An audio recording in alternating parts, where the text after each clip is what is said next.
Galw'r Cynulliad Cenedlaethol I drefn yr eitem gyntaf ar yn agenda'r prynawn yma yw cwestiynau'r Prif Weinidog a'r cwestiwn cyntaf 2 Lloyd. Diolch yn fawr yn llywydd.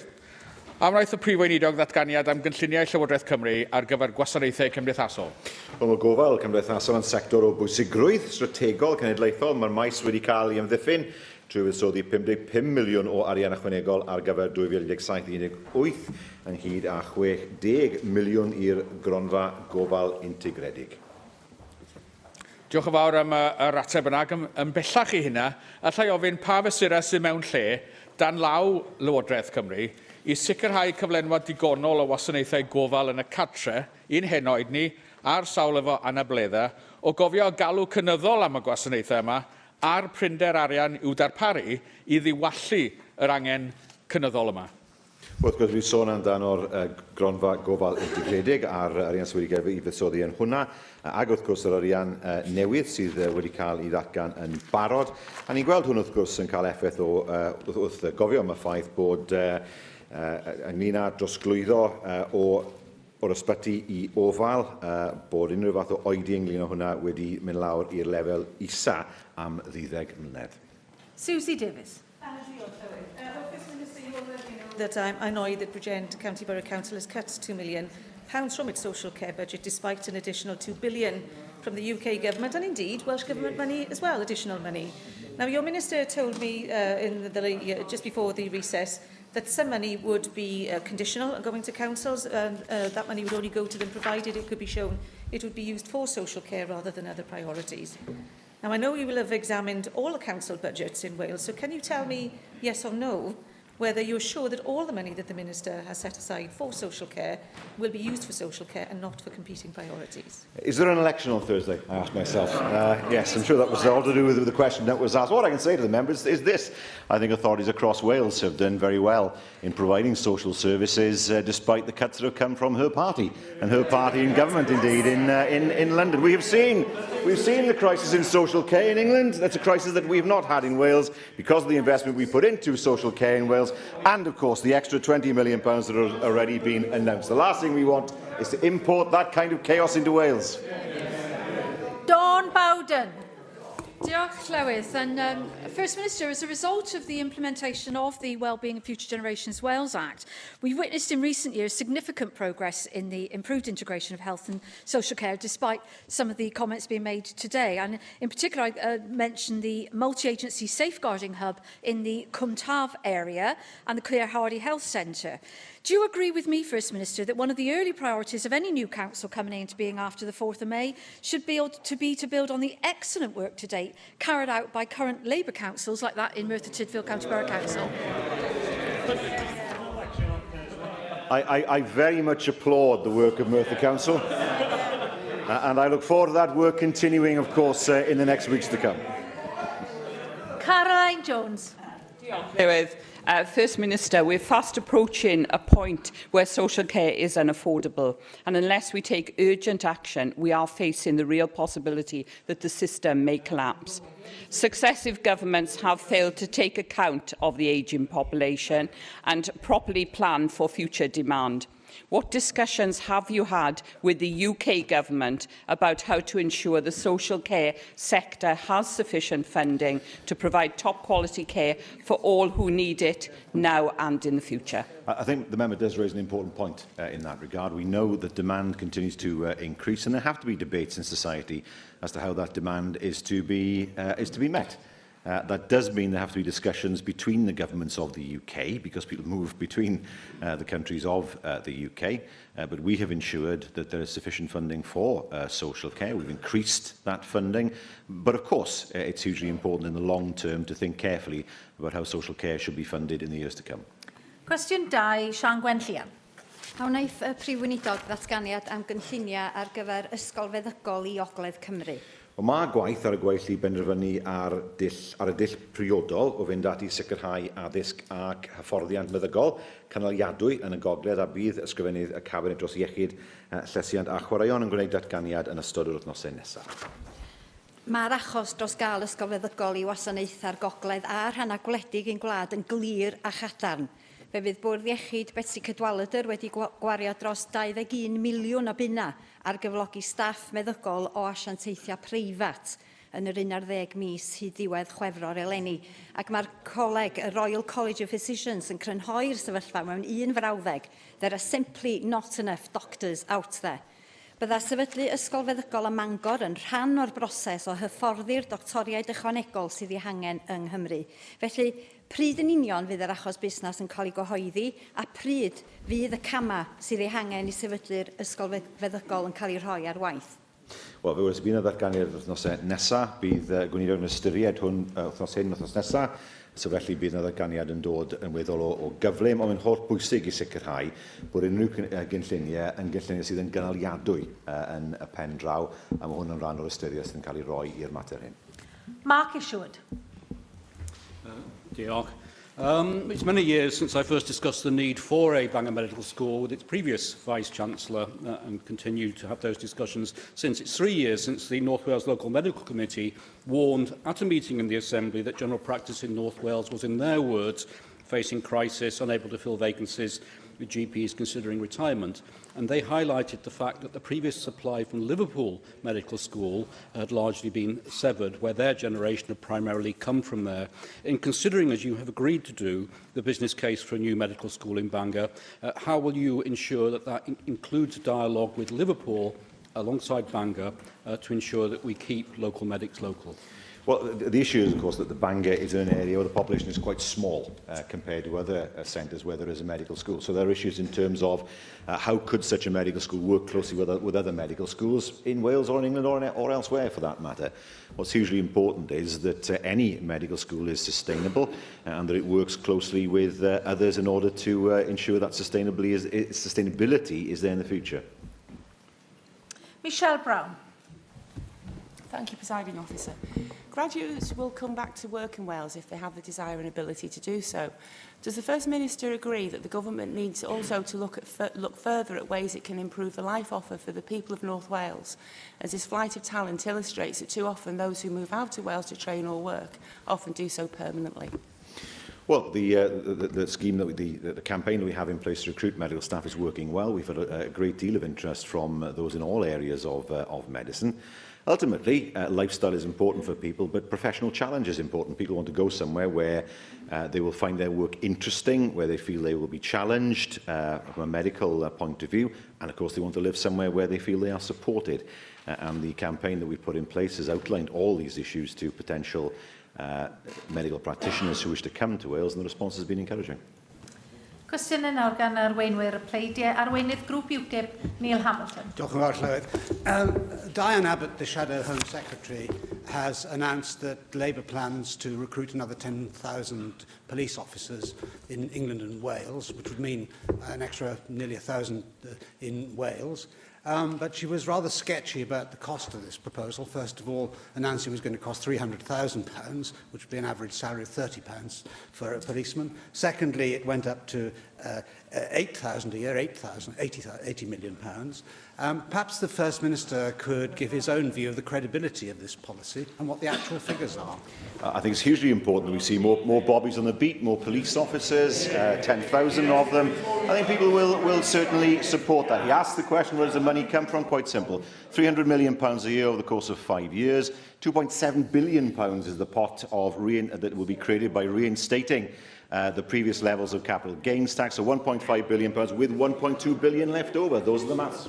Well, the First Minister is not aware of what happened last time capital gains tax was increased in 2010, because in 2010 the rate of capital gains tax was raised from 18% to 28%, and whereas before the 23rd of June 2010 it raised £8.23 billion a year, after the 23rd of June 2010 it raised £3.3 billion a year. So actually there was a cut in the revenue of capital gains tax of £4.9 billion a year. So how is this increase in police numbers going to be paid for with reduced tax revenues? Well, it simply takes the rate back to what it was before, from 20 to 28 in the higher rate, and from 18 back from 20 rather to 28 on the higher level, and from 18 upwards on the lower level. That's the way in which this will be paid for. That simply means reinstating a tax rate that was there before, not something that is new. The point I was making to the First Minister was, as a result of raising the rate of capital gains tax, the revenue raised from the tax fell, not increased. So, consequently, the tax base was reduced because people can postpone realising capital gains. In fact, the people who are most likely to want to realise capital gains are pensioners who can't afford to live on their incomes. So this is actually a tax increase which is aimed very largely at people who can least afford to pay it. But perhaps it's part. Perhaps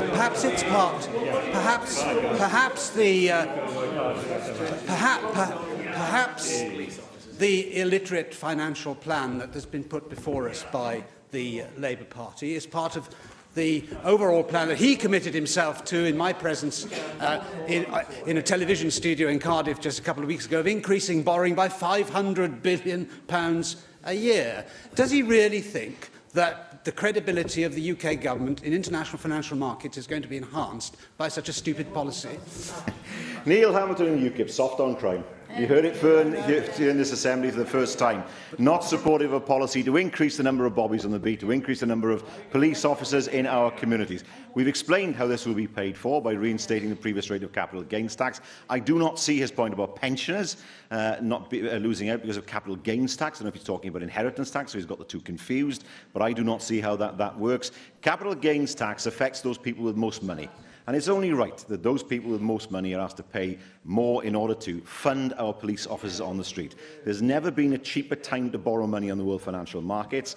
The Labour government of the 1940s did this, built the health service, built the welfare state, rebuilt the British economy from a far worse position than the Tories did. Individuals know that if you want to buy a house, you have a mortgage. You pay that mortgage off over 20 to 30 years. You have an asset at the end of it that you're able to use as you want. They don't understand that in the Conservative Party. A lot of them, of course, never had mortgages. They don't know what the concept is. Things given to them on a plate. So from our perspective, we know the public understand. You borrow in order to create an asset that is then worth far more. That works for individuals, it'll work for Britain, and that's the kind of vision we want. A vision that rebuilds Britain, not one that lets it drift. Arweinydd Plaid Cymru, Leanne Wood. Diolch Llywydd. First Minister, in June last year, you said that Labour had no chance of winning a general election. Why have you abandoned ship? I'm not sure I understand that question. I do know that Labour has a better chance of winning an election perhaps than Plaid Cymru does, but I mean, from our perspective, we will work hard, as indeed I know her party will, to maximise as many votes as possible between now and the 8th of June. In the very same week that you said Labour had no chance of winning a general election, one of your senior frontbench MPs in Westminster resigned and derided your leader, Jeremy Corbyn. And you've now appointed him as your election coordinator for Wales. We've seen 5 different shadow secretaries of state for Wales from the Labour Party since the last UK election, 4 in the last 12 months. Not only have you abandoned ship, you're all squabbling over the lifeboats. First Minister, this is gross incompetence. Do you really expect people who have trusted your party for so long to have any confidence in your party's ability to defend Wales? We did last year. Welsh Labour showed that it could defend the people of Wales last year, and the Welsh people voted as they did, and we continue to do the same this year. From our perspective, we will be standing up for Wales in Westminster. We do not want the Tories to walk all over Wales. Such complacency. First Minister, people need a national party. People need a national party of Wales that is going to protect this nation's interests. A party that will defend this institution, that will protect Welsh jobs, people's pensions and our NHS. Labour is in no fit state to defend Wales, and so the National Party of Wales is Plaid Cymru. Tomorrow, there will be yet another vote on scrapping 0 hours contracts. It will be the 7th time we've had a vote on this. 6 times, Labour and the Tories have voted together against Plaid Cymru's proposals to end 0 hours contracts. Tell me, First Minister, are you going to make it 7 times tomorrow? Will you again vote with the Tories against Welsh workers and against the Welsh national interest? Well, it's always been a myth in Plaid Cymru that Plaid Cymru stands for the Welsh national interest. If that's true, they'll be doing far better in elections than they are. And I do deplore the idea that somehow one party has a monopoly on patriotism or in terms of defending Wales's interest. Now, I know that inevitably over the next few weeks we're going to have questions in this chamber that affect the general election. We all know that, but I do think people deserve to have questions asked of them about what's going to happen here in Wales, in the Assembly. 0 hours contracts are an issue which we do not support 0 hours contracts. She's trying to suggest that somehow in principle we think they're a good thing. We don't think they're a good thing. But for any number of reasons over the past few occasions, she has known that there have been issues surrounding what Plaid Cymru want to do that would in some instances jeopardise the passage of legislation because of the lack of clarity over devolved competence. And the reality of the situation is that we have led the way when it comes to getting rid of 0 hours contracts. We've done so in government, we've done so in organisations that are funded by government. She has talked, we have done. Arweinydd yr wrthblaid Andrew R.T. Davies. Thank you, Presiding Officer. Could I first of all welcome the new clerk to the Assembly. This is her first Minister's questions, and I look forward to working with you over the coming months and years that you fill the role that was so admirably done by Claire Clancy. First Minister, you have just said that you want questions asked of you that are relevant to this place, and I do want to draw on the Auditor General's report last week about the Circuit of Wales and the funding of the Circuit for Wales, and in particular the points that the Auditor General drew on, in particular about government money, Welsh government money, being used to buy a motorcycle firm in Buckinghamshire that went bankrupt. Is that a good use of Welsh taxpayers' money, £300,000 worth of Welsh taxpayers' money, to buy a motorcycle company in Buckinghamshire that then went bankrupt? And if it isn't a good use of Welsh taxpayers' money, will you apologise for that? Look, we've just had a report last week where the Cancer Drug Fund was shown to have wasted £1 billion of public money. So I'm not going to be lectured on that by the Conservative Party. Yeah, they asked the question, and it's quite simple. The answer is quite simply this. Whenever you have a project like the Circuit of Wales, there will be risks. Those risks have to be managed acceptably. The Circuit of Wales is still in play. We are looking to see whether a model can be produced in order to take the project forward, and we think the people of Llawn Gwent and the people of Wales would expect us to do that. Inevitably, whenever there is any kind of project that is risk, banks do this. When banks lend money, they acknowledge there's a level of risk, but that risk has to be acceptable. It's the same for government. That is the most bizarre answer in 6 years that I've stood here I've received from you, First Minister. I asked you a simple question about Welsh Government money that was used to buy a motorcycle firm in Buckinghamshire that went bankrupt. £300,000 that the Auditor General, in a report that he released last week, and you've called for questions that are relevant to you in your role as First Minister, and you don't believe that you will explain that or even apologise for that fact. Secondly, the report outlined how officials highlighted to ministers that they believed that you would be in breach of state aid rules by allowing the £7.3 million loan guarantee to be put in place and then drawn down. Now, officials gave that advice to ministers. The Auditor General could not find any evidence to contradict that advice that was given to ministers. So why did ministers put the Welsh Government and Welsh taxpayers' money at risk and potentially for infringement proceedings by the European Commission because you're breaking state aid rules? Yeah, it doesn't sound the way state aid rules works. Normally, when state aid rules are breached, it's the recipient that pays back, not the government. From our perspective, we will assess the situation to see that whether the risk is acceptable. Two things that have to be made about the Circuit of Wales. Firstly, the Auditor General has not said that this is a project not worth supporting.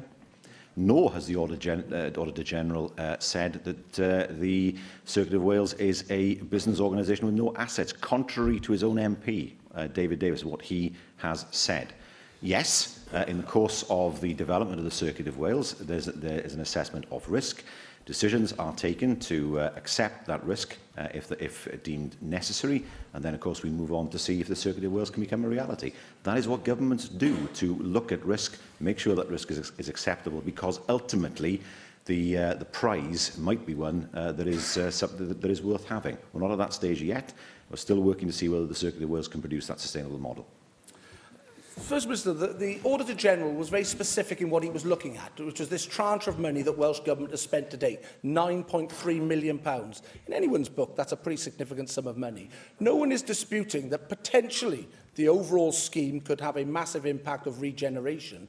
But you are accountable for the way money is allocated. I've highlighted to you 2 examples in the Auditor General's report. One, buying a motorcycle firm in Buckinghamshire that went bankrupt for £300,000. I mean, what claims, what bids will you accept if you're accepting bids like that? And 2, that you infringe state aid rules by putting the loan guarantee in place.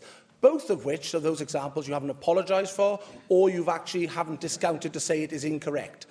What exactly can we expect from the Welsh Government, given that there's a litany of examples from RIFU, where officials' advices were totally ignored and ministers just proceeded to dispose of land, high-value land, where officials were discounted in the process, and the public lost out through losing money when overall sales were concluded in RIFU, and this is the same example where public money has been put in jeopardy, as the Auditor General has pointed out. How can we have any confidence that your government is working positively to either form a positive conclusion on this agreement, or that you will end up putting more public money at risk? No, the agreement is one that we would want to be positive. We're not looking to put any more public money in. We're looking to work with a private investor for the future. All these things are under discussion at the moment. But I remind the leader of the Welsh Conservatives that sometimes you have to take a decision in order to benefit people in the future. Last week we saw the decision by Qatar Airways to fly a daily flight into Cardiff Airport. If he had had his way, that airport would be shut. It would be closed down. He sat there questioning the fact the Welsh Government had bought the airport. We've seen great passenger growth. We see Qatar Airways coming in. I was there over the weekend. There are huge opportunities for Wales as a result of that. Let him apologise for the fact that he was willing to put 1,000 jobs at risk in the Vale of Glamorgan, by letting the airport close. On top of that, we have unemployment that is lower than England, lower than Scotland, lower than Northern Ireland. We have a situation where the 5 companies that have grown most in Wales over the past year are companies that we as a Welsh Government have helped. The fact that we've had the best foreign direct investment figures for the past 30 years. The reality is that we create jobs when the Tories destroy them. Question 3, Paul Davies. Diolch, Llywydd. Beth mae Llywodraeth Cymru yn ei wneud I gefnogi anghenion tai pobl Sir Benfro? Wel, ni'n buddsoddi'n helaeth ym mhob math o byd tai, a hynny yn Sir Benfro a thrwy weddill Cymru. Hwn yn cynnwys parhau buddsoddi mewn tai cymdeithasol a cymorth I brynu Cymru, yn ogystal â chynlluniau newydd sydd ar nod o'i gwneud yn haws I bobl prynu tai ac sy'n cefnogi arloesedd. Diolch I chi am yr ymateb yna, Prif Weinidog. Fe gwrddes I yn ddiweddar â chynrychiolwyr cyd-dai Hafan Las I drafod cynigion ar gyfer cymuned cyd-dai yn Sir Benfro. Byddai prosiect fel hyn yn golygu tai yn ei effeithlon fforddiadwy I bobl leol gydag o leiaf dreuen o'r trigolion dros 50 oed mwyn hybu pontio'r cenedlaethau. A dych chi'n cytuno felly gyda fi y dylen ni fod yn annog prosiectau fel hyn? Ac os hynny, gallwch chi ddweud wrthon ni pa gefnogaeth mae Llywodraeth Cymru yn ei gynnig I brosiectau fel hyn? Wel, wrth gwrs, bydd yn ddiddorol Sir Hafan Las yn gallu cwrdd â swyddogion mwyn I ddeall yn fwy beth yw'r model sydd gyda nhw.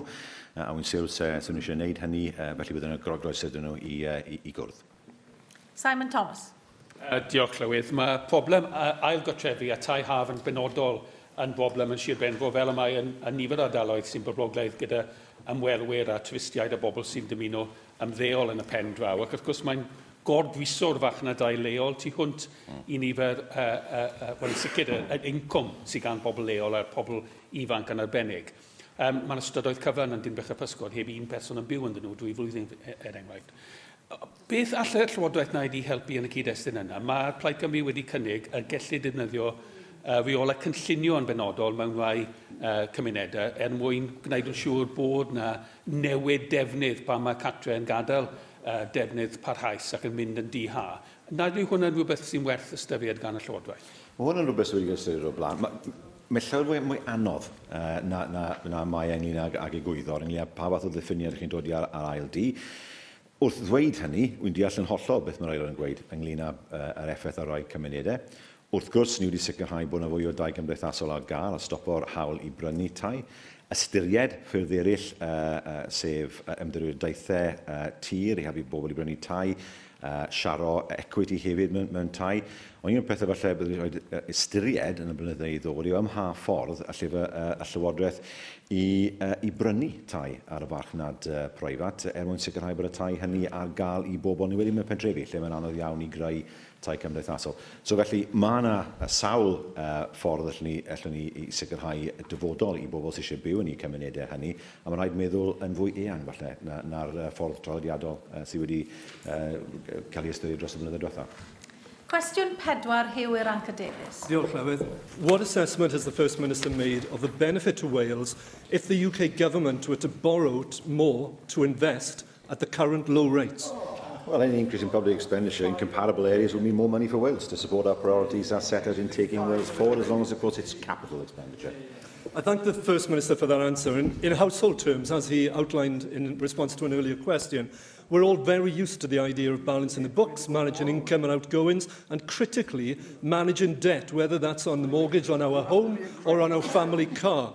Now, government borrowing is far more complex, of course, but the basic principles remain, including managing your debt at any given time.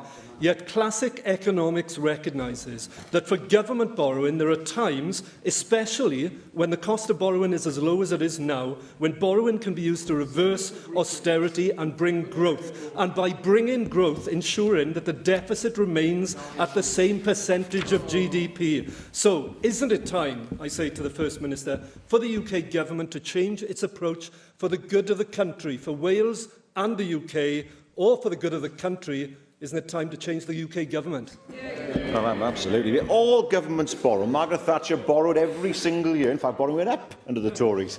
But they used that borrowing to pay for tax decreases. That's how unsustainable that was. The current Conservative government have borrowed money. I don't criticise them for that, because I know it's a part of government. The issue is borrow money to invest in capital infrastructure, and secondly, borrow money in a way that's prudent, so that the debt doesn't become unmanageable. The problem we have at the moment is we have a government in London that's completely without vision, doesn't know what it wants to do, has no vision for investment in infrastructure. We were promised electrification of the South Wales main line. Where is it? That's disappeared off the horizon. No decision on the Swansea Bay tidal lagoon. No decision on HS2. No decision on Heathrow. We've had absolute dithering, complete and utter dithering for the past year from the UK government when it comes to funding essential capital infrastructure. Countries that do not invest in their infrastructure decline. They cannot compete with other countries around the world. And the problem we have with the current UK government is they're just not willing to invest. Nick Ramsey. First Minister, let's please get a little bit of sanity back into this question. Borrowing is, of course, an important tool in any government's toolbox. It's an important tool for the Welsh Government. It's been an important tool for the UK Government. But the levels of borrowing being proposed by the UK Labour Party are truly eye-watering. And in your heart of hearts, you know that. Will you agree with me that the last thing that this country needs, the last thing that the UK needs, and the last thing that Wales needs is for Jeremy Corbyn's Labour Party to ratchet up the debt once again, and for us to end up in the same sort of position we've been in every time that the Labour Party has been in power in the UK government before? Britain's best years are always under Labour. Always economically. Look at the stats. Look at where we are now. Look at where we were in 2011, 2012, 2013. Look at where we were at the start of the last decade. Much better a position than we are in now. We were in a much better position then than we were in the 1980s, when the Tories' main manufacturing product was higher employment. They took Wales to a level of unemployment well beyond 10%. We need competent economic policies and government, which the Tories have never, ever given us. And so it is hugely important that we have a UK government that understands the value of investment, of capital investment, has a vision for the country, and doesn't keep on saying we need stable and strong leadership. Well, stable and strong leadership, let me tell you, involves doing leadership debates, talking to ordinary people, not having events that are closed off to the regional press, as was the case in Cornwall today, and a Prime Minister who is strong and not one who acts as a frightened rabbit. Adam Price. If we follow the logic of the First Minister, that now is the time to take advantage of historically low interest rates, why is it that his own government's finance secretary is limiting the financing through the mutual investment model to £1 billion, not increasing it to the £7.5 billion suggested by Jerry Holtham, who was a senior advisor to his government. Isn't this yet another example of the Labour Party saying one thing in its British manifesto and doing a different thing in Wales? That's the kind of hypocrisy that has given democratic politics a bad name. Says the man described in his election leaflet as the Mab of Rydlon, the lost prophet of Wales. Who am I to argue with him, described that way? And he allowed it to appear in his leaflet, would you believe? But there we are. He asked the question. The reality is it's 1.5 billion, and we will borrow up to a level that is prudent. And 1.5 billion in Welsh terms and devolved terms is, we believe, a prudent level of borrowing. Question 5, David Rees. Will the First Minister make a statement on the progress being made to attract investment in the enterprise zone in Port Talbot? Yes, we know the enterprise zone is a powerful marketing lever. We know its proximity to the new Swansea Bay campus, to the new to the areas, in terms of the areas assisted area status is hugely important, and we know the zone is a compelling proposition for investment. Well, thank you for that answer, First Minister. As you know, the enterprise zone in Port Talbot was established due to the real threat of closure of the steelworks, following Tata's original decision to sell off its UK operations. And that threat's not going away, and it's important that we now diversify our manufacturing and other industries within Port Talbot. However, this proposed new site for a new prison in Port Talbot is actually believed to be within the Port Talbot enterprise zone. What analysis has the Welsh Government undertaken to actually consider the impact that building a prison in that enterprise zone will have on attracting new businesses and supporting economic growth in existing businesses to build a stronger economy based upon skills available in manufacturing and high-tech that's in Port Talbot? Now, on the basis of the analysis result given a negative outcome, will the Welsh Government fail to sell or lease the land to the Ministry of Justice? Well, we haven't conducted that analysis as yet. What I can say, however, to the member, just to reassure him, I have a prison in my constituency. In fact, it was built when I was the ward councillor in my ward. And indeed, the people were concerned. They were worried about what the impact of the prison might be. The reality is it hasn't had a negative impact at all. In fact, it employs a large number of people locally. It's provided work for a large number of contractors. So, whilst I can well understand some of his constituents being concerned, and he has represented the views of those constituents this afternoon, the experience that we have in Bridgend is that the prison itself, in fact, there's a housing estate being built next to it as we speak. So the prison quickly becomes integrated into the life of the community, and it can, in fact, be a job creator. Susie Davis. Diolch, Llywydd. The Swansea Bay City Region deal, which you and Theresa May, of course, both signed recently in Swansea, is set to trigger £1.3 billion worth of investment in the region.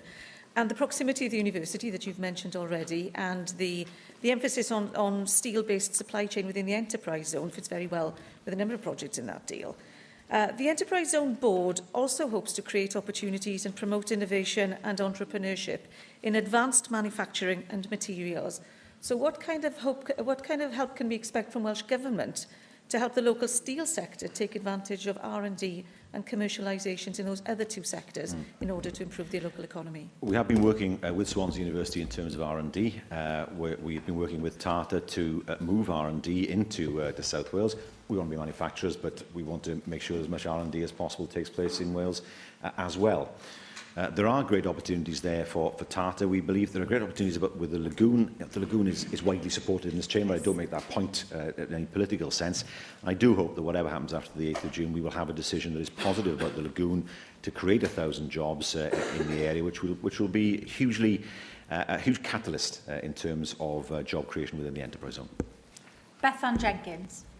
First Minister, I heard your response to David Rees, but I didn't hear whether you as First Minister and as a government who would be supporting the prison in Port Talbot. I recognise what you say about Bridgend, but you will understand that the prison in Port Talbot, if it is built, will be significantly over capacity and is not something that we think will add benefit to the local economy. I've had concerns from local people with regards to the fact that many of them are trying to rent out space of over 10,000 square foot in Port Talbot, small businesses wanting to develop who are now moving to your area. I'm sure you're pleased to hear that, but they can't stay in Port Talbot. So could you not be focusing on the real everyday issues that small businesses are facing as opposed to imposing a super prison on Port Talbot? Well, the decision to build prisons is not ours. Prisons are not devolved. We'll examine, of course, any and all consequences of building a prison. Bridgend already has a prison, of course. So if people are moving to Bridgend, then the prison hasn't affected their decision in that regard. But it is important that all these things are considered very, very carefully. It's important that the UK government makes very clear what it believes the prison can deliver, not just in terms of prison capacity, but also in terms of the local economy, and for them to make the case for the prison. And we'll examine carefully what their case is. Cwestiwn 6, Leanne Wood. Will the First Minister outline the Welsh Government's plans to improve access to primary health care? Yeah, through modernising our primary care services, we want access to continue to improve when local issues arise. As they will, we expect health boards to ensure local needs continue to be met. In my constituency, we've experienced big problems with GP retention and recruitment, and it's of particular concern in the Rhondda because we have an ageing population and an ageing GP population to match. Last year, we saw the closure of T Horeb surgery in Treorchy, and less than a fortnight ago, Mardy surgery patients were told to go to Ferndale surgery because GP cover could not be arranged for that particular day. This caused a lot of concern in an area where appointments are difficult to come by at the best of times. With all the problems in the NHS in England, why is recruitment such a problem in Wales? Doctors should be falling over themselves to come and work in Wales, but you failed to capitalise on that situation. Do you also regret that after 18 years of Labour running the NHS in Wales, we still have one of the worst patient-doctor numbers in the whole of the EU? We have more GPs than ever before, and we're getting to a situation, we are at the stage where more and more GPs are looking to come to work in Wales. But it's hugely important that the structure of general practice in Wales is attractive. It is a reality, in my mind, that more and more GPs want to be salaried. They don't want to buy into a practice, so they don't want to work within that model. Why? They've come through medical school with debt to actually fork out more money. Is not an attractive proposition for many of them. The contractor model will be attractive for some, and that will be an important part of the NHS for years to come. She is right about what happened in Mardy. I know that there was an issue there on one day because of an unforeseen circumstance. The cover wasn't there. That is something that I can understand people in Mardy being frustrated about. It's part of the Ferndale practice, but nevertheless, there is a branch surgery in Mardy. But what we are finding, of course, is that, for example, we've seen a 16% increase in the number of GP training places filled so far compared to last year. The £43 million primary care fund has helped provide more than 250 additional primary care posts, including GPs, nursing posts, pharmacists and physiotherapists. And importantly, work is being taken forward in Cwmtaf, of course, the Rhondda is part of that, to working across 8 practices in one cluster. So surgeries that are quite small, that do find it difficult to provide cover at the level that will be expected these days, are able to work together in order to provide the comprehensive cover that people need. Angela Burns. Patients not only need to have access to good GP surgeries and good GPs, but also they need to have quality of that access. And we all accept, and I think there's a growing recognition, that GPs should be left to deal with the more complex cases and those with multiple comorbidities. And we welcome the growth in the allied healthcare professionals. We welcome the growth in having counsellors in GP surgeries, in having chronic care condition nurses, palliative care specialists and so on. But I do wonder, First Minister, what discussions your government might have had in terms of extending the appointment time. Because if a GP who's already under enormous pressure has to see a patient with complex healthcare issues or comorbidities and write up that note, the standard 10 minutes is a very difficult thing for them to undertake all that work in. And I wonder if your government has had any consideration of that particular matter. Well, can I welcome, first of all, what the member said about not piling, it's not the way she put it, but it's what she meant, not piling all the pressure on GPs. A good number of cases that appear before GPs don't need a GP, which is why it's hugely important. We have Choose Well, of course, and we see when health boards take over practices, they become multidisciplinary. People can be directed to the nurse, to the pharmacist, to the OT, to the physiotherapist, as appropriate, rather than everybody piling onto the GP. The challenge for the smaller practices is to be able to take pressure off themselves in the future by working with other practices to provide wider and more holistic services between them. So, for example, is it reasonable for a single-handed practice to employ lots of nurses or physiotherapists? No, but working with other practices, it then becomes far more viable for that to happen. But it is hugely important. that we don't find. She doesn't do this. In fairness, it is hugely important. It's not to think that primary care is not just about GPs. It's about making sure people get the right level of care at the right time. You take pressure on GPs, you release more time for them to see the patients that need more time to be seen. Cwestiwn 7, Julie Morgan. What assessment has the First Minister made of the future opportunities for organisations relocating to Wales from the south east of England? Yes, a large proportion of recent investments from companies headquartered elsewhere in the UK have indeed come from London and the south east of England. I thank the First Minister for that response. Does the First Minister support the call from the leader of the Cardiff Council for the UK government, for Channel 4 to be relocated to Cardiff in view of the success of the media industry in Cardiff and as part of the consultation that is now going on about the future of Channel 4? Yes, I do, very much. I think Cardiff has a great deal to offer in terms of media services. We've seen huge growth in creative industries, not just in Cardiff but outside. We've seen huge growth in the media in Cardiff, and Cardiff would be an ideal headquarters for Channel 4. Cwestiwn 8, Mark Reckless. Will the First Minister make a statement on the appropriate magnitude of borrowing for Welsh Government in the UK context? I'm just readjusting myself there to where the member is now sitting. We will maximise all the tools available to support the economy and public services in Wales, including making best use of the £1 billion of borrowing powers secured through the new fiscal framework. First Minister, whether the question is £1 billion or £1.5 billion of borrowing for Wales or £500 billion of borrowing for the UK, your answer seems to be the same. Let's borrow, it's cheap. There seems to be less consideration to how we would pay that money back or what would happen if interest rates go up. Do you seriously believe it's appropriate for the UK to borrow 300 times as much as Wales? And if so, is your position any more credible than Jeremy Corbyn's? The UK has far more fiscal tools available to it than the Welsh Government in terms of the way in which it can borrow, in terms of the taxation policies available to it. We know that the party that you sit over on that side of the chamber with will not rule out a rise in income tax. I appreciate that honesty, but I think it's right to say that even the Conservative Party is considering increasing income taxes in the future in order to provide more money for the public purse. Now, they've been asked several times to rule it out, and several times that has not been ruled out. The point is this. Borrowing for infrastructure investment is important. It must be prudent. I take that point, and it must be affordable. But what is affordable for the UK is many times more than what is affordable for Wales because of the tools at the UK's disposal and its ability to raise money. It was done in the 40s, when the situation was far, far worse than this. The infrastructure was rebuilt. The UK got back on its feet into the 50s. If it could be done in the 40s, when borrowing rates were higher and the situation much worse, then why is it so unreasonable to say that it can't be done now? Cwestiwn 9, Joyce Watson. Diolch, Llywydd. What assessment has the First Minister made of the impact of the Trade Union Act 2016, which came into force in March this year? Our assessment of the Trade Union Act remains that it's divisive, damaging and risks undermining public services and the economy.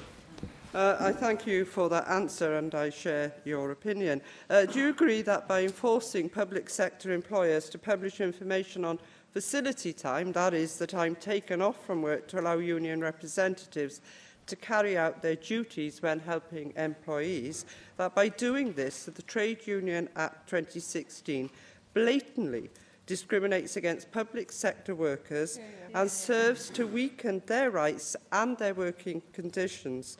And what, First Minister, is the Welsh Government doing to help protect workers' rights across Wales?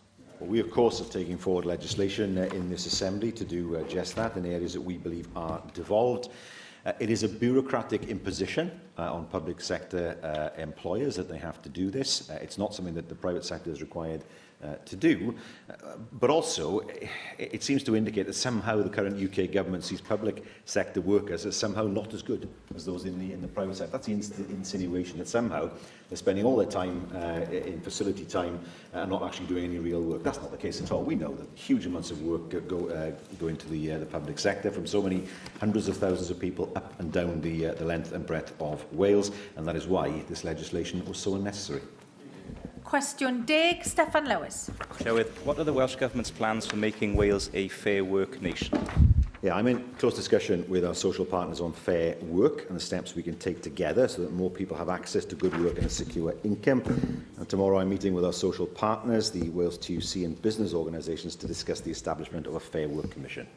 I thank the First Minister for his answer, although he did make this announcement in his Labour Party conference speech back in the spring, and it's disappointing that given developments at the UK level that this Fair Work Commission hasn't been established. According to the most recent data I've been able to find, Wales is among the least fair nations in terms of work in these islands. 45,000 people are classed as being low-paid self-employed. 60% of temporary workers want but cannot get permanent jobs, and 42,000 people are on 0 hours contracts. When he eventually gets round to establishing a Fair Work Commission, can he give a commitment that part of its terms of reference will be to review all previous and current trade union legislation as they relate to devolved areas, so that we in Wales can take the spirit that his government has shown in relation to the 2016 trade union bill and amend all regressive anti-trade union legislation in this country? Well, I wouldn't want to prejudge the discussion that takes place tomorrow, but I take on board what he has said. It's hugely important that we get support and buy-in from all sectors of industry as we look at fair work. In addition to working with the social partners, I have also already asked the Public Policy Institute for Wales to undertake some work on this, specifically in terms of defining what fair work is. Yeah, we'll have an idea of what fair work looks like, but it's hugely important to define it as strongly as possible in order for the Commission's work to be effective. Diolch i'r Prif Weinidog. Yr eitem nesaf yn agenda ni yw'r datganiad a chyhoeddi.